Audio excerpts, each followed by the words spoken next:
Projected төслийн удирдлагын хамгийн анхны подкаст. Төслийн талаарх таны мэдлэгийг дахин нэг сэрүүлнэ.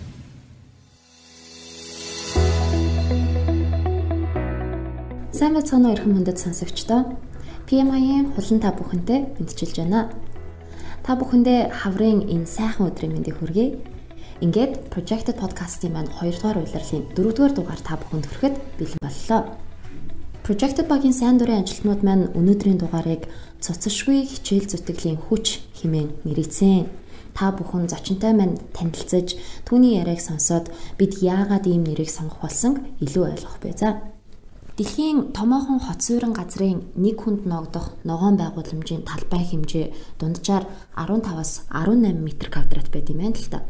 Харин 2017 онд ногоон хот төлөвлөлтийн ажлын хүрээнд хийгдсэн судалгаанаас харахад Монгол улсын нийслэл Улаанбаатар хотод энэ хэмжээ 6 м2 байна.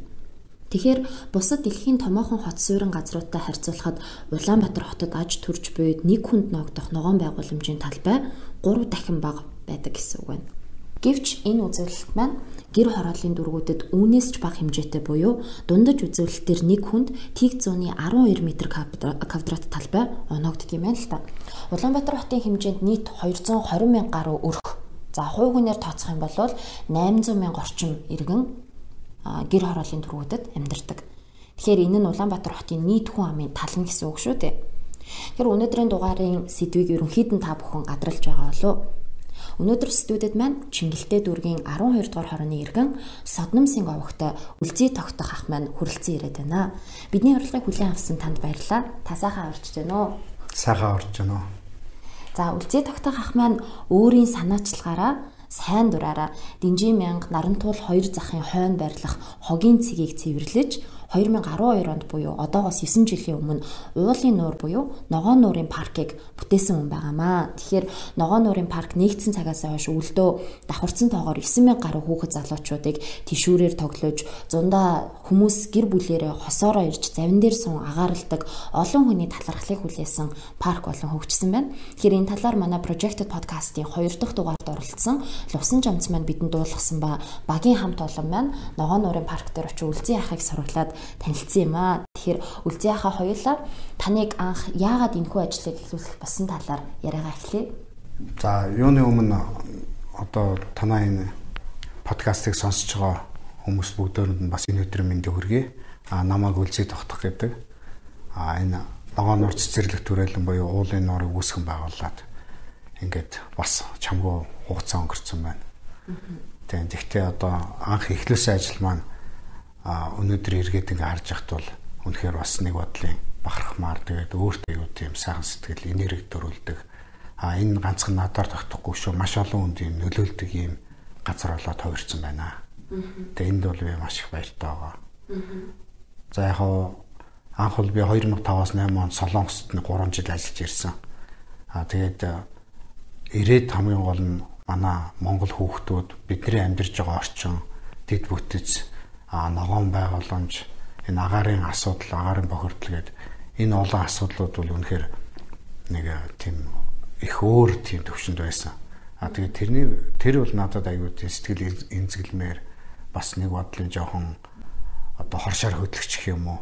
Тиймэрхүү бодол төрж исэн. Тэгээд хаа очиж харин нэг бодлын азтай би одоо ийм хэдийгээр хогийн цэг болсон газар байсан ч гэсэндээ бүх юмыг нойлоос нь эхлээд өнөөдөр хүртэл ингээд нэг 900 мянга орчим мод бот тариад ургуулж ийн гэдэг нь өөрөө бас аюу гоё надад тийм амжилттай санагддаг.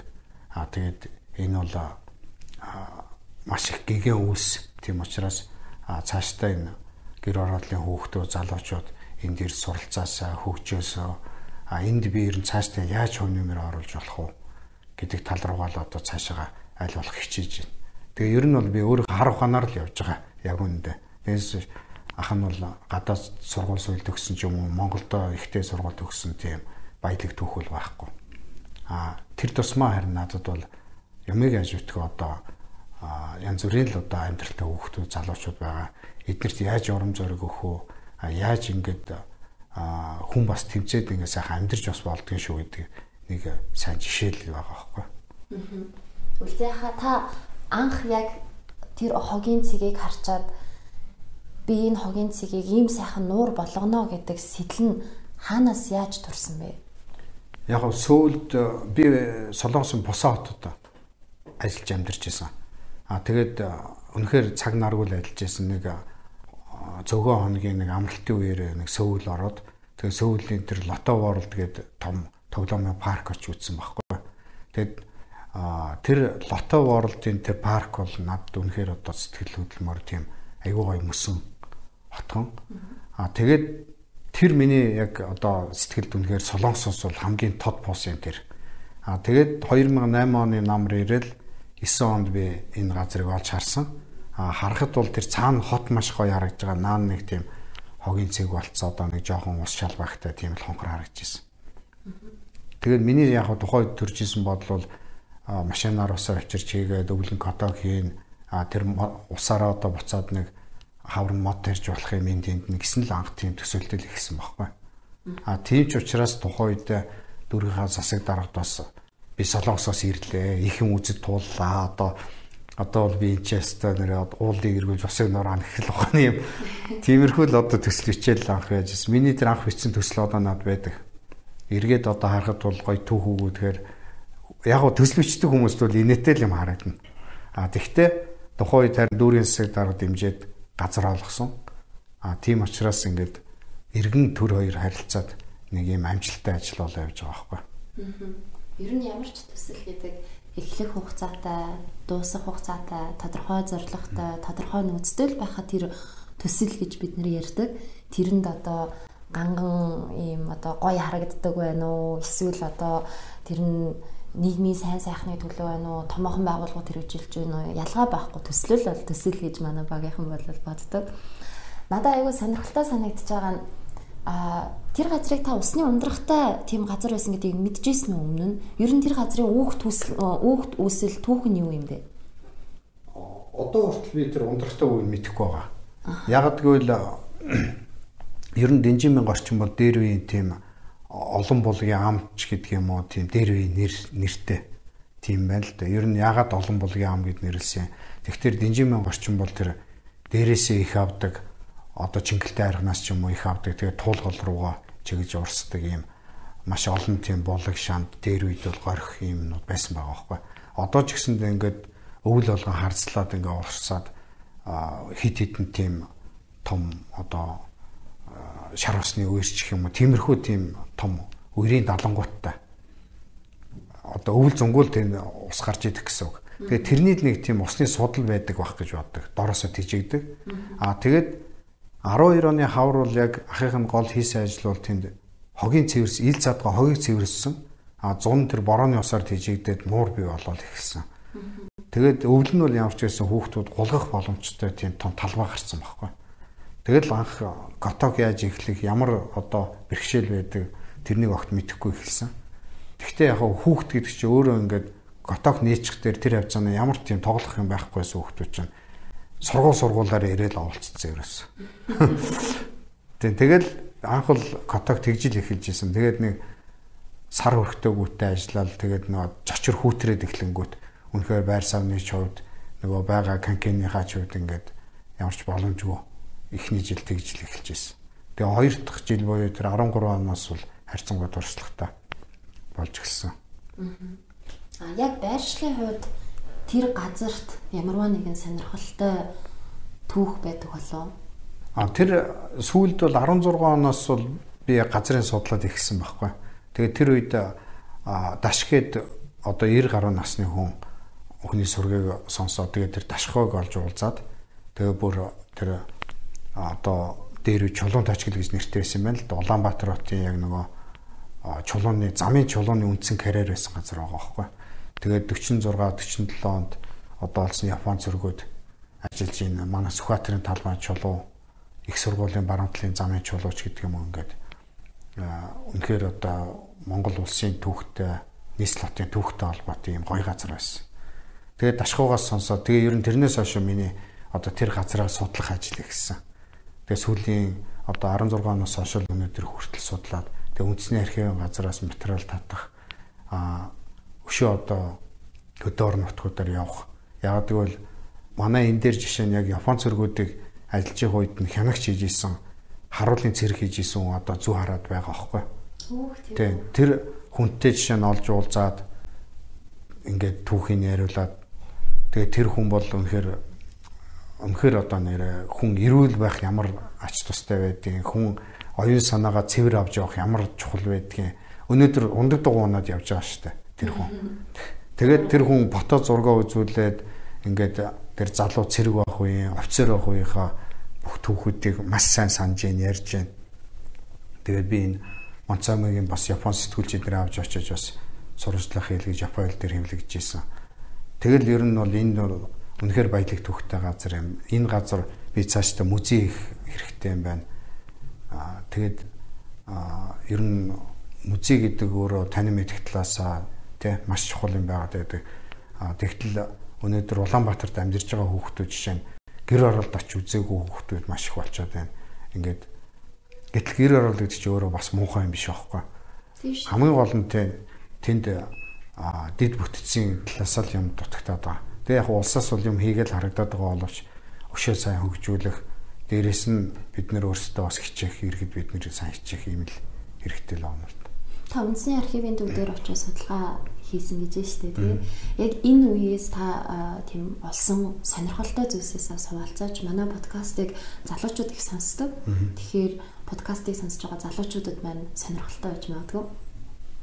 Архивын бичиг гэдэг бол 47 оноос манайч нөгөө кирилл өсгөрөө шилжээд тэгээд ихэнх материалууд нь уугарч монгол бичгтэр байна. Би болох тэр ядж яхад уугарчгаа мэдэхгүй юм тий гадаад хэл бүр одоо бай гэхэд тэгээд миний нэг жоох урам угарж өөрийгөө их голсон чамлсан юм бол би монгол хүн байж яагаад энэ чухал материалуудыг өөрөө шууд уншиж чадахгүй ингээд одоо хүн гуугаад байж идэг тий. Тэгэл энэ бол хамгийн нэгдүгээр хэлмээр л санагдаж байна л да. Энэгээр юу хэлмээр вэ гэвэл хүүхд залуу байх үедээ тий аль болох юмыг сайн сурж аваач. Энд чи өөрөө ерөөсөө хизээч одоо хуучирдаггүй хүний мэдээ сурцсан аюу чухал юм байна гэж бодож байна.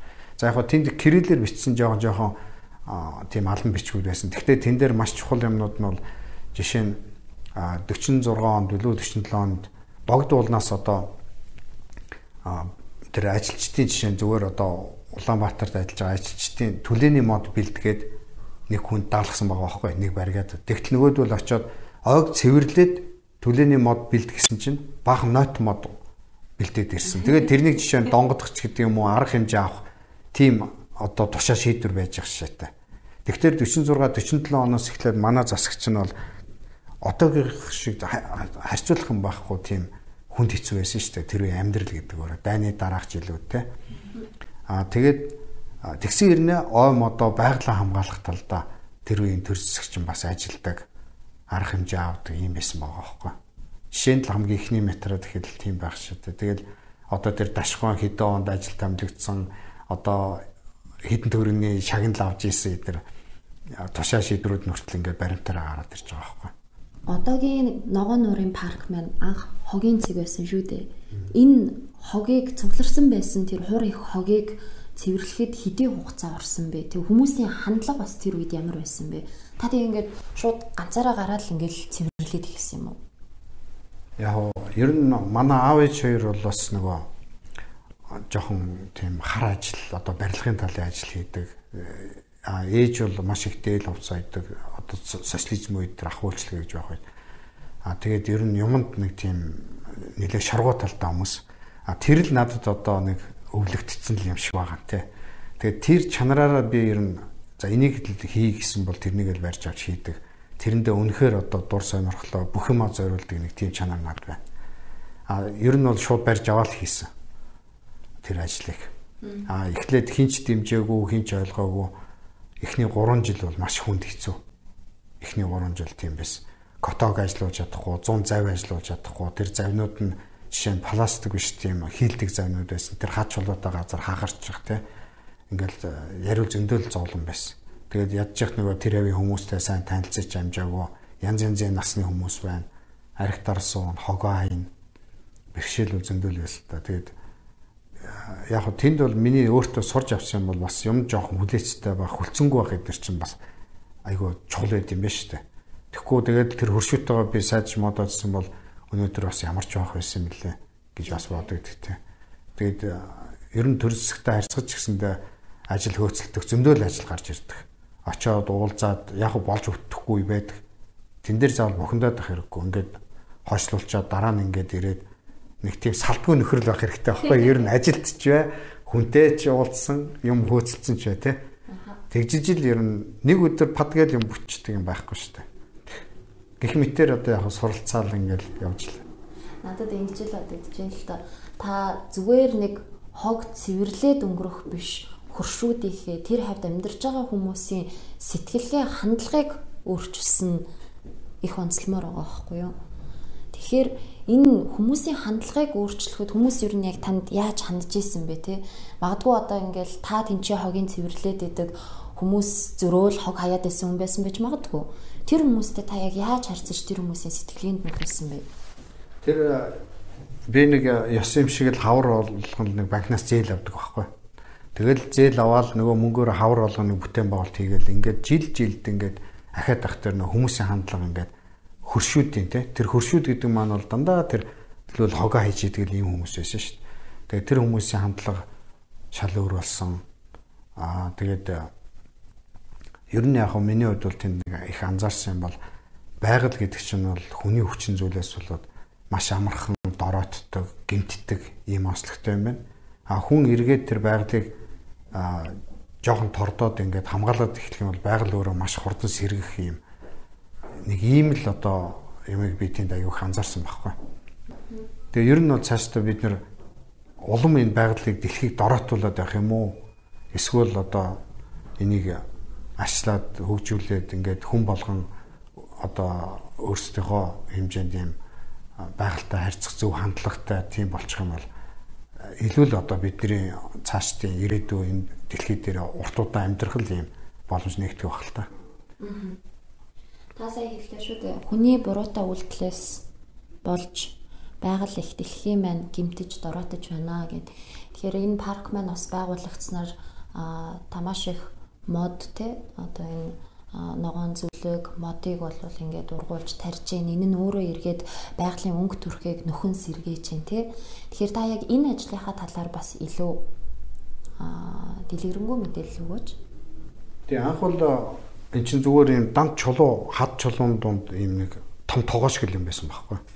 Дороо жохоо устай. Тэгээд хүн ингээд яваад ороход тэр зуны халуун нар маранд одоо маш халуун тийм байсан. Тэгэл анхны тэр 13 оны хавар бол нэг 40-50 санчтай нэг жоохон тийм одоо хархан шиг л нэг тийм моднууд суулгаж гисэн байхгүй. Тэгээд тэр моднууд маань одоо бол 3-4 метр өндөр болсон. Ингээд 100 энэ тентгүүр ногоон болсон тойроод тэгээд намар ингээд маш гоё намрын өнгөтэй болж байна. Тэр мод гэдэг чинь өөрөө ингээд ямар ч халуун нарыг ингээд хөрсөн дээр сүүдэр нь өөрөө ингээд тэр орчны агаарыг маш их сэрүүцүүлдэг.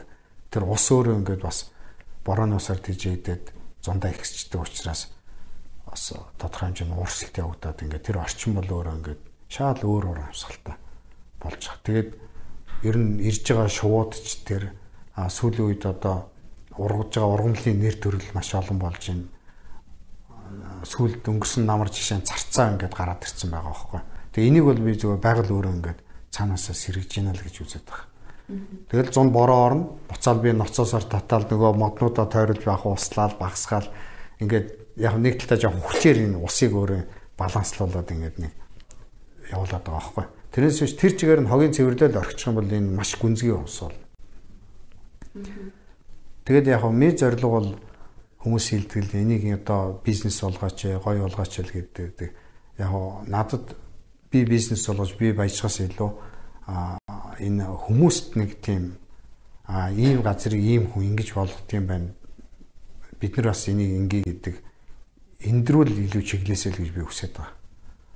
Энэ эерэг нөлөөлөл бол таны хуршүүдэд ч тэр хавар байгаа хүмүүст бол их нөлөөлж байгаа юм шиг байлаа шүү дээ. Ягаад тэгэхээр би тантай уулзах гээд анх очиж байхад яг дэнжи мянгаар өгсөөл тэгэл яг хаашаа зүгэлтгийг мэдэхгүй ингээл хүн таарлах болгонд нь л асуугаал Ногоо нуурын парк хаана вэ гэнгүүт тийм мэдгүй хүн байхгүй байхгүй. Зогссон хүн болгоно одоо баруун иргэн, одоо зөв иргэн, одоо хоёр дахь хашаагаараа ингээд зөв иргээрээ гэж бүгд заагаад өгсөн. Тэгсэн хамгийн гоё нэг юм бяцхан хүү байгаа байхгүй юу? Та харсан шүү дээ нэг хүн гоё дагаа гараад ирсэн. Тэр хүү чи айгүй хөөрхөө. Игчээ та одоо яг ингээд чигээрээ явж байгаа зөв иргэд байгаа гэдэг. Яг хэлснийхэн дагуу явж ирсэн чи бүр ингээд араас гүйчж байгаа байхгүй юу? Би таныг буруу газар руу явчихна гэж айгаад араас чинь бүгд түрээд ирлээ гэдэг их хөөрхөө. Тэгээ тэр хүүхэд бас таны тухай ярьж байгаа байхгүй юу? Солонгосоос ирсэн үлзий гэдэг ах байдаг байхгүй юу гэл. Янз янзын хүүхдүүд юм янз янзын одоо ааш харин шинтэй ч юм уу те. Гэхдээ би доороо нөгөө дүү байхгүй айлын баг байхгүй. Тэгээд ер нь яг энэ нуурыг хийснээс хойш хүүхд гэдэг чинь ямар хүмүүс байд юм бэ гэдгийг олж харж байна. Ангийнхантайгаа 20 жилийн дараа уулзаад хүүхд байхдаа эн чинь юм байсан чи одоо эн чинь 20 жилийн дараа ийм яриа хөөрөөтэй ийм байна. Арх уучх дээрээ ийм байна те. Ингээд хүүхд байхдаа хүн чи ямар байсан тэр ер нь хэвээрээ идэм байх гэдгийг би нэлээс ойлгосон л доо. Тэгээ яг миний зөвөр бодлол нэгэнт ийм ажил хийж байгаа юм чинь эндээ яаж хүнийг хөгжүүлдэг газар болох вэ гэдгийг бодоод байгаа. Тэгээ хүнд өгөөчтэй тийм бас хүн хөгждөг тийм газар болоосаа ер нь энэ хурцтай хөгжил гэдэг юм шин дагаад бид нар яг тангимаар хүүхдүүд боловсрол эзэмшээ тэр дараа нь тэрнүүгээр яг амьдрах уугүй юу те. Миний туршлага бол би одоо хуучин хобби оролдож исэн юмнууд, хуучин хийж исэн юмнууд эдгээр эргээд миний амьдралд энийг жишээ нь хийхэд энэ ажлыг хийхэд хүртэл айгүй хэрэг болдог байхгүй. Тийм учраас хүн заавал нэг сургуульд орж мэрэгчлээ болохоос гадна бусад үед ингээд хүн бас хөгжиж явах, хүнтэй ядаж харьцаж сурах, ингээд зөвхөн гэртээ юм уу зөвхөн утасныхаа хадалд байгаад байх биш. Тэнд очиод нууран дээр ирээд тоглох, хүүхдүүд хоорондоо амьд харьцаа үүсэх, залуучуудтай танилцах энэ мэтлэнгээр ингээд яваад байвал илүү одоо дээр юм уу гэсэн юм бодолтой байгаад байдаг байхгүй. Үлзий хаа таны саяны хэлсэн бүхий л энэ чадварууд энэ болгон маань төслийн менежерүүдэд асар хэрэгцээтэй чадварууд гэдэг байхгүй юу? Таны саяны туршлагаараа олж авсан энэ бүх чадвар, энэ бүх чадамжуудыг манай PMI гэдэг байгууллагаас гаргадаг Project Management Body of Knowledge гэдэг ийм сурах хүчиг байдгийн. Заавар сурах хүчиг. Тэр сурах хүчиг дээр бүр ийм бүхэл бүтэн бүлэг болгоод төслийн харилцаа холбоог төслийн менежер хүн хэрхэн авч явах ёстой юм бэ гэж заадаг байхгүй юу. Тэгэхээр нөгөө стейкхолдер буюу олон талт харилцагч нар энэ төсөлд хамрагдж байгаа хүн бүртээ та ямар харилцаатай байх ёстой юм те. Тэр хүмүүстэй төслөө урагшин амжилттай явуулахын тулд ямар одоо аргачлалуудаар та өөрөө характер чинь хүртэл ямар байх юм бэ гэдэг дээр ингээд зөвлөмж бичээд гаргачихсан байдаг. Тэгэхээр энэхүү дугаарыг сонсож байгаа манай төслийн удирдлагаар суралцж байгаа, ажиллаж байгаа залуучууд болон бусад одоо энэ мэргэжилтнүүд маань сонсож байгаа бол зөвхөн одоо бид нар номон дээр бичсэн зүйлсээс гэхээс илүүтэй яг амьдрал дээр байгаа энэ практик зүйлсүүдээс ч гэсэндээ сурах зүйл айгүй олон байдаг юм шүү. Сая бас таны хэлсэнчлэн тийм ээ. Заавал одоо ингээл хичээл ном гэдгээс ингээд хүн юм сурдаггүй маа тий. Амьдралын бас энэ бүх одоо нөхцөл байдал тэгэл энэ олон одоо өрнөж байгаа зүйлсүүдээс хүмүүсээс айгүй олон зүйлсийг суралцаад явах нь өөрөө ажилтан ч хийсэндээ айгүй тийм эерэг нөлөөтэй байдаг гэдэгтээ би 100% санал нийлж байна. Мөн ялгаагүй түрүүн та хэлсэн шүү дээ.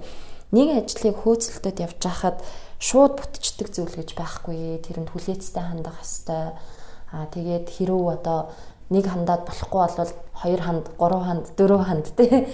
Бүр болохгүй бол 10 удаа хандаад үз. Тэгээд нэг үр дүн гарч жил хайчих. Тийм, бүр яраагүй тий. Бүр болохгүй бол түр орчиж байгаад эргэж хүрээд ирдэг тий. Энэ бүх зүйлсүүдийг бас манай залуучууд сонсоод өөрсдөө санаа аваад тэгээ суралцах байх гэж би найдаж байна. Танаас одоо асуумаар байгаа зүйл нь та яг энэхүү төслөө хэрэгжүүлж явах энэ хугацаанд танаас бүр өмнө нь төсөөлж байгаагүй тийм одоо эерэг үр дүн юу гарч ирж байсан бэ? Яг анхаанууд бол багада одоо юу гэмтэй нэг дунд сургууль одоо бүтэн дуусгах чадаагүй байхгүй. Тийм боломж байгаагүй. Яг сүүлд нэг 10 жилийн гэрчлэгээтэй болсон. Тэр гэрчлэгээ бол Солонгост гэрээгээр явах одоо амьдралын боломж үе таалга болж исэн. Тэгээд миний бодол бол Эрдэнэтэд төрж өссөн. Тухайн үед бол 10 дугаар анги төгссөн, ихтэй сургууль төгссөн хүүхдүүд миний үеийнхэн ямар мондөг байгаа бол ямар гоё болж байгаа бол гэд би тэр үед айгүйх боддог, айгүйх ганцаарддаг байсан байхгүй. маш их юм хайрцагдан бол ганцаар. Тэгээд тэр үед цаг хугацааг бол ерөөсө дандаа киноны зохиол гэдэг нэг юм бичээл өдөр шөнөгүй суудаг. 9 жил бичсэн. Нөгөө Forrest Gump нэг гүйдэг шиг л ерөөсө ингээл ширээний ард гүйгээдээс нөхөр байхгүй. Тэгээд тэг төсөөлөд ингээд явж байгаа хүн чинь ганцаардаад байгаа хүн чинь хүнтэй харьцаж чаддаггүй, хүнтэй хэл амаа ойлголцдоггүй. Одоо ингээд хүмүүсийг хаднаас нь харахад маш хурдан танилцдаг, хөлбөмбөг сакс тоглоод ингээд маш амархан найзаа олчдаг. Тэр юу бол надад айгүй том хэцүү байсан ингээд нэг хан усцсан юм шиг. Тэгээд тэр лүү би нэвтэрж орохын тулд хүмүүс тунд орохын тулд хүмүүстэй хэл ам ойлголцохын тулд одоо маш олон жилийн тийм алхамар маш жижигээр ингэж явж иж өнөөдөр хүрсэн. Өнөөдөр жишээ нь Ногоонбаатар эко фестивал гэдэг манай дээр одоо яг төвлөрөөд энэ 4 сар дээр ийм арга хэмжээ болж байгаа байхгүй. Энд бол жишээ нь гадаадын уран бүтээлч Монголын одоо сайн мундаг уран бүтээлчид оролцоод яг Ногоонбаатарынхаа хүрээнд ингээд бас л байгаль экологи энэ агаарын бохирдолтой холбоотой ийм сэдвэр манай дээр энэ наадам фестивалийн арга хэмжээ болж байна. Энийг дагаад бас манад гоё хөрөнгө оруулалт бас үнэхээр өмнөхөөсөө илүү одоо өнгө гэрэл нэмж байна. Нөгөө хүүхдүүдийн сургалтын байрыг маань дулаалж өгж байна. Энэ бол өөрөө үнэхээр миний хувьд бол гайхамшигтай юм өөрчлөлт. Энэ бол цаг хугацаанд ингээд аажимдаа миний хийж бүтээж анх санаачлаад эхлүүлсэн ажил явандаа олон хүний оролцоотой. Тэгээд өнөөдөр энэ ажил бол өөрөө ингээд нэг ясандаа хил ус болж байна л да. Одоо хөгжмөр бол ингээд гадаад дотоод ямар ч хүн хөгжмийг сонсоод нэг гоё кайф авдаг ойлгодог тий. Яг тэрнтэй адилхан энэ ажлыг хүн хараад гадаад дотоод хил хязгаар байхгүй. Энэ үнэхээр гоё түүхтэй гоё ажил байж гэдэг юм уу. Тэгээ тэр талаас нь хүмүүс хүлээж авдаг болсон. Таны ажил таны өмнөөс ярьж тий. Ер нь ямар ч ажилд залхамж халаа их чухал байдаг шүү дээ. Тэгэхээр таны цаашдын төлөвлөгөө юу байгаа вэ? Та одоо хэрхэн энэ төслийг улам өргөжүүлж, цааш нь үргэлжлүүлж явъя гэж бодож байна? Одоо яг 2009 онд жишээ нь би энэ газрыг олж хараад 12 оноос эхлээд хөрөнгө оруулалт хийгээд явсан шүү дээ. Тэр үед дөнгөж төрж исэн хүмүүс өнөөдөр жишээ нь чамд иртээ зам зааж өгөөд тийч хил ам гүйцэтгэхгүй гүйж байгаа байхгүй. Тэгэхээр хүний амьдралын цаг хугацаа гэдэг чинь 5 10 жил 20 жилээр 1 мэтгэд өнгөрчдөг. Тэгээд нэг хувь хүн бол юу бүтээж чадах юм бэ? Олуулаа нийлүүл өшөө юу бүтээж чадах юм бэ? Олуулаа нийлээд явал өшөө илүү улсаар өнгөтэй өтөө болно. Би бол тэрлүүл чиглэж байгаа. Тэрнээс биш хувь нэг хүний амьдрал сайн сайхан болох энэ бол өөрөө тийм чухал гоё ажил биш ээ. Үнэхээр. Хамгийн гол нь хүмүүсийн зөв хандлага. Тэгээ энийг дагсан хамгийн миний их баярлдаг юм бол яг бид нар энэ зах зээл энэ одоо нийгэмд жоохон мөнгө төрний хойноос өсөлтөд амжиргааны төлөө яваад байгаа болохоос биш уг нь бол Монгол хүн бол ерөөсөө мөн чанараа гээгээгүй. Энд бол би бат итгэлтэй байдаг. Тэгээд тэр манай Ногоон орон дээр ирж байгаа хүүхэд залуучуудыг хараад бол тийм хүний мөн чанар тэг зөв талын юм би аягүй хардаг байхгүй. Тэр нь уусаа мэдрэгддэг. Тэн дунд ар гэр нь хэцүү, аав ээж нь хайцсан ч байт юм уу ингээд өнчирж өрөөсөрсөн маш хэцүү амьдрал болж байгаа хүүхдүүд байдаг. Тэрнийг би бодох тэр миний нөлөөс гардаг. Дотроо ингээд бас одоо юу гэмдэ нэг тийм өөрийн Монгол хүн шүү дээ тий. Энд чинь бас л энэ улс орны ирээдүй хожим энэ хүн энэ нийгэмд ямар нэгэн салбарт ажиллана, амьдрна. Тэр хүнийг хамгийн гол цаашаа энэ нийгэм өөрөө түлхэгчдгүүл байх хэрэгтэй байхгүй. Тэрлүүл ах юм зорилго явж байгаа. Манай байгууллага PMP гэдэг гэрчилгээ олгодог байхгүй юу? Тэр нь болохоор Project Management Professional буюу мэргэжсэн төслийн менежерэ гэдэг ийм зэрэг олгодог. Тийм одоо үйл ажиллагаа бас явуулдیں۔ Тэгээ миний бодлоор таны хувьд л тэр PMP зэрэг гэхээс илүүтэй өстой олонний одон тэмдэгтэй төслийн менежер хүн юм аа л гэж надад бол багтууштай санагдаж байна. Та бол одоо маш мундаг төслийн менежер биш үү? Ямар ч санхүүгийн нөөцгүй, хүний нөөцгүйгээр санаачлагаараа нийгэмдээ ийм эерэг нөлөөтэй ийм сайхан одоо үр өгөөчтэй юм төсөл хэрэгжүүлж байгаа мундаг төслийн менежер л гэж би танаар болоод байна. За баярлалаа тий. Ах нь бол яг өөрөө тэр менежерөө ч юм уу зохион байгуулагчид хаана яваад сайн мэдэхгүй л байгаа. Тэгээ үнэхээр мэрэгжил боловсрол дутах, хил ус дутах ч гэдэг юм уу тийм гадаад харилцаа янз бүрийн юмнууд дээр дутагдах юм зөндөл байдаг. Тэгвэл ер нь жоохон тийм жоохон зэрлэг талдаа явж исэн зүгээр мөн гэж өөрийгөө бодоод байгаа шүү дээ. Ер нь тэ өөрийнхөө нэг урам зоригороо ч юм уу тэгээ явж исэн ч баг зүгээр ч юм болоо гэж бодож байгаа. Тэгвэл бас цаашаа өшөө өргөжөөд явах юм бол мэдээж хэрэг аль болох залуучууд оролцоод ингээд илүү хөгжүүлэх тэгээд илүү одоо нөгөө миний хүсэж байгаа тэр хандлага руу явцгаагаасаа л гэж яваасаа гэж хүсэж байгаа. Тэгээ ер нь бол хүн чинь бол мөнх биш ээ. Тэгээд тэр тухайн эхлүүлсэн хүнээс хойшоо ч гэсэндээ энэ ингээд явж их ёстой л гэж би бодож байгаа байхгүй. Тэрнээс биш нийгэм байгуулаад тэрнийг заавал миний хүүхэд авч явах албагүй шүү дээ. Тэгээд ерөөсөө хүн чинь нүцгэн ирээд нүцгэн босдог гэдэгтэй адилхан. Энэ бол аливаа бүх юм дээр байж байгаа. Танд туслая гэсэн олон сайн дурын ажилтнууд гарч ирэх байх гэж би бодож байна. Угаасаа өнгөрсөн жилүүдийн таны түүхийг сонсохоор маш олон хүмүүс таны энэ сайхан сэтгэл бөгөөд энэ цоцошгүй хичээл зүтгэлийг хараад бүгдээрээ ингээд цуглаад хүрээд ирж байгаа шүү дээ.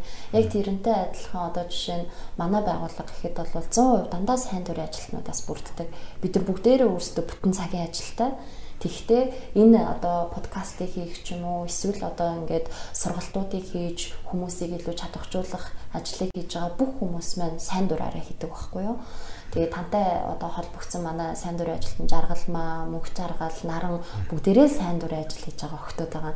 Тэгэхээр яг үүнтэй адилхан одоо бид нар тантай холбогдсон болохоор бид нар ч гэсэндээ ингээд одоо ингээд дугаар хийгээ болоо гэдэг ингээд баяртайгаа явчихгүй оролцоод яваад авах болно. Чадах чинь нэгээрээ бид нар юу сурч мэдсэн байна тэрүүгээрээ ингээд аль болох энэ төсөлтөө бас ингээд нэмэр болоод явахыг хичээнэ. Одоо ерөнхийдөө хоёулынгийнх нь энэхүү дугаар өндөрлөх цагт өгч байна. Би тэгээ сүүлийн асуултаа танд тавь. Ер нь та энэ төслийг хэрэгжүүлснээр хувь хүнийхээ зүгээс юуг хамгийн ихээр ойлгож аваа, та юунд хамгийн их суралцваа. Тэгээд энэхүү дугаарыг сонсож байгаа хүмүүс тэр дундаа залуучуудад хандан юу гэж уриалмаар байна вэ? Яг би түрүүн киноны зохиол бичдэг байсан гэсэн шүү дээ, тий. Тэрүүд миний өсвөр наснаас эхэлж хийж исэн тийм ажил. Тэгээд тэр кино юм бичнэ гэдэг чинь бол амьдралын тухай маш их бодож байгаа байхгүй. Одоо мэдээж миний зохиол дээр янз бүрийн үйл явдал гараад байдаг. Гэхдээ би хамгийн анхны үзэгч, хамгийн анхны тэр бүтээлийг л одоо янз янзаар бичээд байгаа. Тэгээд тэр миний амьдралд одоо хожим нь ер нь амьдралын тухай бодох энд айгүйх нөлөөсөн байх гэж бодож байгаа. Мэдээж би Солонгос явахдаа бол их мөнгө л олохыг л бодож явсан. Тэгээ байртай ч юм уу, бизнестэй ч юм уу болохыг бодсон. Тэгвэл тэр дотор миний өмнө авсан байсан тэр тэшүүлгөөс ингээд тэгдэд явж исэн. Солонгосоос ирлээ. 3 жил ирээд хийсэн мөнгөөрөө тодорхой хэмжээр нийтийн байр барьсан. Тэрнийгээ түрээслээд явж исэн. Тэгвэл миний хувьд бол нэг л тийм сэтгэл дундуур өшөө нэг юм ингээд цаанаасаа нэхэд. Тэгэд би энэ газрыг олж харж энэ хүрээлэг хийснээрээ, энэ цэцэрлэгт хүрээлэг хийснээрээ бол өнөөдөр үнэхээр одоо юу гэх юм анхал төсөл бичээл анхал нөгөө ирээдүгөө төсөөлж харж исэн юм руугаа улам ингээд энэ маань улам хөгжөөд улам одоо олон хүн ойлгодог болоод бас дэмждэг болоод ингээд явж байгаа нь бол надад айгуу гоё байгаа байхгүй. Өнөөдрийн хүртэл би одоо нэг хоёрыг чоосоо онохгүй яваач гэсэндээ тэр амьдралдаа ерөөсө готж байгаа малга надад одоо харамсаж байгаа малга. Би одоо 10 жил энд зарцуулсан мөнгө өөр юм тийгээд баян болж ирсэн болох нь бол харин надад уйдахтай байх байсан. Энийг л би одоо энэ хийж байгаа ажлаасаа маш сайн мэдэрч байгаа. Мэдээж хэрэг залуучуудад бол одоо яг хэлэхэд би ч гэсэн өөрөө бас залуу шүү дээ. Ер нь бол тий. Би хүнд бол айхтар тийм хэлээд сургаад ах юм байхгүй.